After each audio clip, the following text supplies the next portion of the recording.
दोस्तों, क्या आपकी कुंडली में छुपा है कामुकता योग जो आपके रिश्तों को बना भी सकता है और बिगाड़ भी सकता है।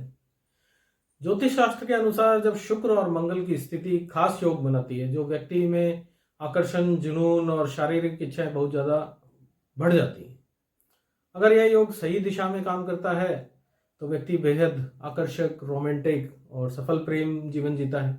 और वहीं अगर यह योग गलत ग्रहों के प्रभाव में आ जाता है तो ये अत्यधिक कामुकता दे देता है, रिश्तों में धोखे, मानसिक अशांति का कारण बन सकता है।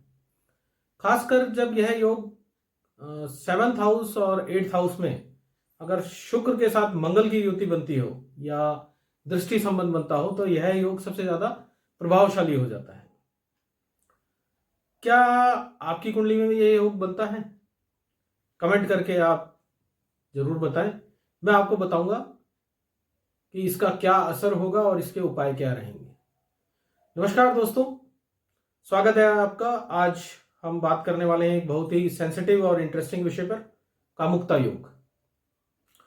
ये योग जो व्यक्ति के जीवन में अट्रैक्शन, लव लाइफ और रिलेशनशिप को पूरी तरह बदल भी सकता है। अगर अच्छा हो तो बहुत अच्छा कर सकता है, और अगर नेगेटिव हो तो ये इसको बहुत बुरे परिणाम भी देखने को मिलते हैं। तो आइए जानते हैं कुछ योग जो आप अपनी या अपने पार्टनर की कुंडली में अप्लाई करके जान सकते हैं कि उनके ग्रह क्या कहते हैं, कि वो अच्छे योग बना रहे हैं या गलत डायरेक्शन में जा रहे हैं। आइए देखते हैं योग।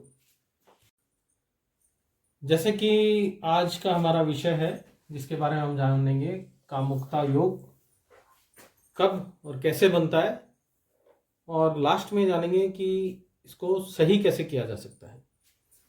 अब जैसे कि आपको ये पता है, ये आपकी लगन पत्रिका होती है, इसमें 12 भाव होते हैं जो कि आप सभी जानते हैं, और जो नहीं भी जानते हैं वो यह देखें कि इसके 12 भाव होते हैं। पहला, दूसरा, 3, 4, 5, 6, 7, 8, 9, 10, 11, 12। ये 12 भाव सेम रहते हैं, ये बदलते नहीं हैं। अब इसमें हमें देखना क्या है? इसमें हमें यह देखना है कि पहले भाव का मालिक जो भी राशि बैठी है, जितना भी यहां नंबर लिखा है, उसका उस राशि का जो स्वामी होगा, अगर 1 लिखा है तो मेष होगा, 2 लिखा है वृषभ होगा, 3 लिखा है मिथुन होगा, तो जो भी नंबर यहां लिखा है उसका जो स्वामी है वो 12th हाउस में बैठ जाए। और 12th हाउस में जो राशि है उसका मालिक अगर फर्स्ट में बैठ जाए, या तो दोनों कंडीशन अप्लाई हो रही हो या एक अप्लाई हो रही हो कि फर्स्ट का मालिक 12th में बैठ गया तो भी अप्लाई होती है, या 12th का मालिक फर्स्ट में बैठ गया, या फिर दोनों आपस में चेंज हो रहे हो, तो ऐसा योग अधिक कामुकता योग बनता है। ऐसा योग अधिक कामुकता योग बनता है जिसमें व्यक्ति अपनी सीमाओं से बाहर चला जाता है। अब एक और देखते हैं। जब 7th हाउस का स्वामी यानी 7वां भाव, यहां जो राशि बैठी है उसका स्वामी 12th हाउस में बैठ जाए, यानी 7वें का स्वामी 12th में बैठ जाए, या 12th का स्वामी 7th में बैठ जाए, 7वें भाव में बैठ जाए, तब भी ये दो योग बनता है। 7th का, इसको हम ऐसे देखेंगे कि फर्स्ट का 12th में बैठ जाए या 12th का फर्स्ट में बैठ जाए। सेकंड था 7th का 12th में बैठ जाए, या 12th भाव में जो राशि बैठी है उसका स्वामी 7th में बैठ जाए, तो भी कामुक योग बनता है। नेक्स्ट, अगर लग्नेश 7th हाउस में हो, तो लग्नेश मतलब फर्स्ट हाउस, अगर फर्स्ट हाउस में जो राशि बैठी है उसका स्वामी 7th हाउस में हो, तो ऐसा जो व्यक्ति होगा जिसके ये मेल या फीमेल जिसके भी ये बैठा होगा, उसको विपरीत लिंग के साथ रहना अच्छा लगता होगा, उसकी रुचि रहेगी। अगर फीमेल है तो मेल में रुचि रखेगा, और मेल है तो फीमेल में रुचि रखेगा। अब एक और देखते हैं। अगर शुक्र और मंगल की युति हो जाए तो भी काम वासना बढ़ती है। किसी भी भाव में अगर हो जाए शुक्र मंगल की युति तो काम वासना बढ़ती है। और स्पेशली अगर 7th हाउस में हो जाए, स्पेशली अगर, वैसे तो ये काम वासना सब में बढ़ाएगा, पर अगर स्पेशली 7th हाउस में हो जाए, 7वें भाव में हो जाए शुक्र मंगल की युति, और ऐसा व्यक्ति में बहुत ज्यादा विपरीत लिंग की तरफ अट्रैक्शन बढ़ जाता है। यह बिना इस चीज के रह ही नहीं सकता। यह जो व्यक्ति होगा, जो भी मेल या फीमेल होगा, इसके बिना रह नहीं पाएंगे। इनमें कामुकता बहुत ज्यादा बढ़ जाएगी। फिर एक और बात कर लेते हैं, तुला राशि। यहां पे जैसे तुला राशि 7 नंबर में ही है, यहां कहीं भी हो सकती है। सपोज करो यहाँ 3 से चालू है आपका, मिथुन लगन है, तो यहाँ 3 नंबर लिखा होगा, 3, 4, 5, 6, 7। तुला राशि आ गई 5वें भाव में। तो हमें तुला राशि देखनी है कि तुला राशि कहां बैठी है। अब तुला राशि में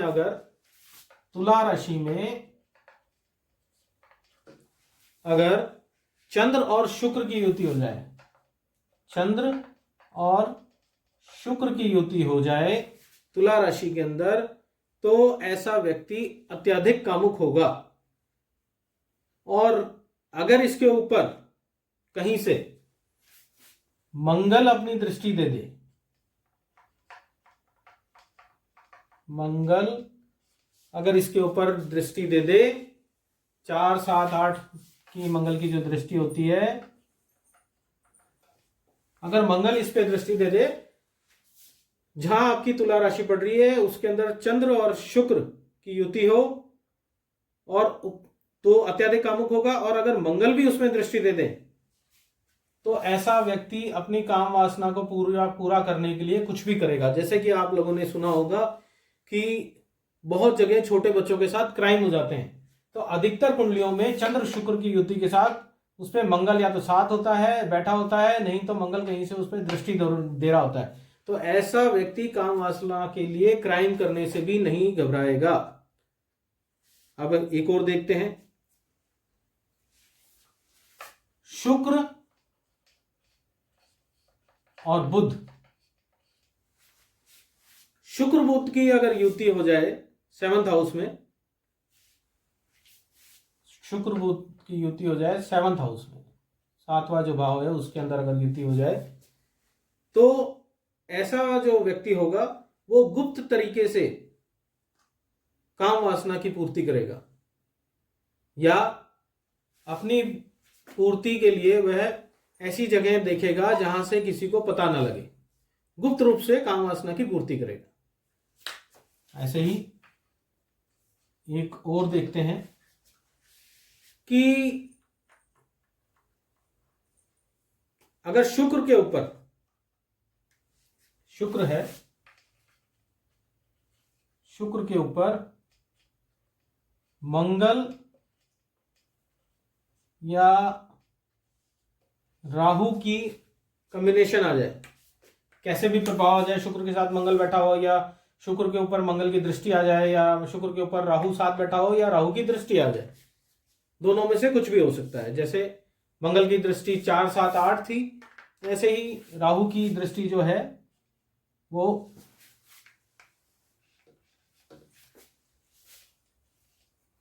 5, 7 और 9, राहु 5, 7, 9 की दृष्टि से अगर कहीं से देख रहा है, तो ऐसा मेल या फीमेल कई लोगों से उसके नाजायज संबंध होंगे। अगर शुक्र के ऊपर मंगल की दृष्टि आती है या राहु की दृष्टि आती है, तो उसमें आप मान के चलिए कि ऐसे जातक का संबंध कई लोगों से होगा। अब इसमें एक और देखते हैं, जिसने अभी तक मेरा चैनल लाइक नहीं करा है वो लाइक और शेयर जरूर करें, और सब्सक्राइब जरूर करें। मैं आप लोगों के लिए ऐसी ही जानकारी लाता रहूंगा। अब नेक्स्ट हम बात करते हैं कि 10th हाउस, आपकी लगन पत्रिका का जो 10th हाउस होता है, 10वां भाव, 10वें भाव के अंदर अगर शनि बैठ जाए, 10th हाउस के अंदर 10वें भाव में अगर शनि बैठ जाए, ऐसा व्यक्ति कभी कामुकता की बात करेगा तो कभी वैराग्य जीवन जीने की बात करेगा। कभी वो आपको साधु संत वाली बातें करेगा और कभी वो आपसे गलत बातें करेगा। अब एक और देख लेते हैं। अगर 7th हाउस में शुक्र, मंगल और बुध, शुक्र, मंगल और बुध की युति बन जाए और शनि या राहु की इस पे दृष्टि पड़ जाए, शुक्र, मंगल और बुध की युति बन जाए और कहीं से इस पे शनि या राहु की दृष्टि पड़ जाए, तो ऐसा व्यक्ति अपनी इच्छा पूर्ति के लिए अप्राकृतिक तरीके अपनाएगा। इसमें एक और देखते हैं 10वां पॉइंट, कि अगर राहु और चंद्र 12th हाउस में बैठे हो, अगर राहु और चंद्र का प्लेसमेंट 12th हाउस में हो जाए तो भी व्यक्ति चरित्रहीन होगा। अब इसमें एक छोटा सा एक चीज और देखते हैं, जिस भी फीमेल के या मेल के जांग पर तिल होगा, स्पेशली फॉर फीमेल्स, वह ज्यादा कामुक होगी। जिस भी फीमेल की जांग पर तिल होगा वो ज्यादा कामुक होगी। दोस्तों, आज का जो टॉपिक था वो एक ऐसा टॉपिक है जो हमको सही दिशा दे सकता है अगर हम उस चीज को जान के और उसके उपाय करें तो। क्योंकि कोई चीज हमारे को अगर पता ही नहीं है कि गलत क्या है, और वो तो हम कैसे जानेंगे, कोई चीज पता नहीं है कि गलत है या सही है। तो आप मेरे इस वीडियो से देख के ये जान सकते हैं कि आपके पार्टनर के कहीं कुछ गलत योग तो नहीं बन रहा। अब आपके पार्टनर के अगर गलत योग बन भी रहा है और आपको लगता है कि ये अभी फलित नहीं हुआ पर होगा, क्योंकि ज्योतिष शास्त्र के अनुसार हो सकता है कि उसकी अभी दशा या अंतरदशा नहीं आई हो तो फलित ना हुआ हो, पर वो होगा जरूर। तो ऐसे में हम बाढ़ के आने से पहले पुल कैसे बांधें, क्योंकि बाद में तो सारा डैमेज हो जाएगा, मतलब नहीं है। तो हमें जो भी उपाय करना है वो पहले ही करना है। अब हम बात करते हैं उपाय की। सपोज करिए आपके सबसे ज्यादा जो घातक है वो शुक्र और मंगल की युति है। तो शुक्र और मंगल को अगर ठीक कर लिया जाए तो ये जो चीज है वो उसमें कमी आ सकती है और उस पर सही दिशा में एक भाव जा सकता है जो गलत डायरेक्शन में ना जाए। तो शुक्र को अच्छा करने के लिए वैसे तो बहुत उपाय हैं, पर उसमें एक और सबसे अच्छा उपाय है, जो अच्छा उपाय है कि आप लक्ष्मी माता की साधना करिए या उनकी पूजा करिए, जाप करिए, लक्ष्मी चालीसा पढ़िए, चाहे लक्ष्मी मंत्र के जाप करिए। उससे आपको मन की शुद्धि भी होगी और आपकी फाइनेंशियल स्थिति भी सुधरेगी और शुक्र के गलत प्रभाव जो है वो है कम होंगे। और कोशिश करिए कि शुक्रवार यानी फ्राइडे को आप ज्यादा से ज्यादा सफेद वस्त्र धारण करें, ज्यादा से ज्यादा सफेद वस्त्र धारण करें। इसका एक और उपाय है, छोटी कन्याओं को शुक्रवार वाले दिन आप अपने घर में बिठा के अगर हो सके तो खीर पूड़ी का भोजन करवाइए। जो एकदम छोटी कन्याएं होती हैं उनको, अगर पॉसिबल ना हो तो वाइट कलर की कोई भी मिठाई, सफेद कलर की कोई भी मिठाई लाके कन्याओं में बांटें। इससे भी आपका शुक्र जो है उसकी नेगेटिविटी खत्म होगी और आपके लिए पॉजिटिव होगा। अब हम बात करते हैं मंगल की। मंगल को हम शांत कैसे करें या उसको पॉजिटिव कैसे करें। मंगल के लिए आप हनुमान चालीसा पढ़ सकते हैं।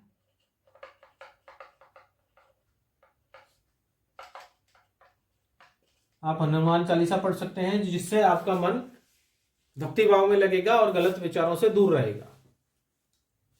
नहीं तो आप अपने ऊपर से लाल मसूर की दाल अपने ऊपर से एंटी क्लॉकवाइज वार के मंगलवार वाले दिन हनुमान मंदिर में छोड़ के आ सकते हैं। इससे भी आपको मंगल की नेगेटिविटी खत्म होती है। और एक और अच्छा उपाय है जो मैंने कईयों को बताया और उनका फायदा हुआ। आप सिंदूर जो हनुमान जी के चढ़ता है वो सिंदूर लाइए, एक चमेली का तेल लाइए, हर जगह मिलता है। चमेली के तेल को और सिंदूर को लाके पान का एक पत्ता लेके आइए। पान के पत्ते के ऊपर जो चिकनी साइड होती है उसके ऊपर सिंदूर डालिए। सिंदूर डाल के उसमें 2 बूंद चमेली का तेल डाल के उसको मिलाइए और हनुमान जी की जो मूर्ति है उसके पैरों पे, जो आपने देखा होगा हनुमान जी की मूर्ति में एक पैर मुड़ा हुआ होता है, तो जो पैर मुड़ा हुआ है उस पे आप प्रेम पूर्वक भक्ति पूर्वक उस पे लगाइए और साथ में एक मीठा पान बालाजी को या हनुमान जी को अर्पित करके आइए। इससे आपको मंगल की नेगेटिविटी खत्म होगी और किसी भी मेल या फीमेल के जो नेगेटिव इफेक्ट्स आ रहे हैं वो ऊपर वाले ने चाहा तो वो खत्म होंगे। दोस्तों, आज का जो वीडियो था ये बड़ा सेंसिटिव था, पर बताना इसलिए जरूरी था कि आप ये उपाय करके अपनी गृहस्थी या अपने घर परिवार में नेगेटिव चीज होने से बचा सकें। आपको मेरा ये वीडियो कैसा लगा कमेंट करके जरूर बताएं और इसको लाइक और शेयर जरूर करें, और जिसने अभी तक सब्सक्राइब नहीं करा वो सब्सक्राइब जरूर करें। आप सभी का धन्यवाद।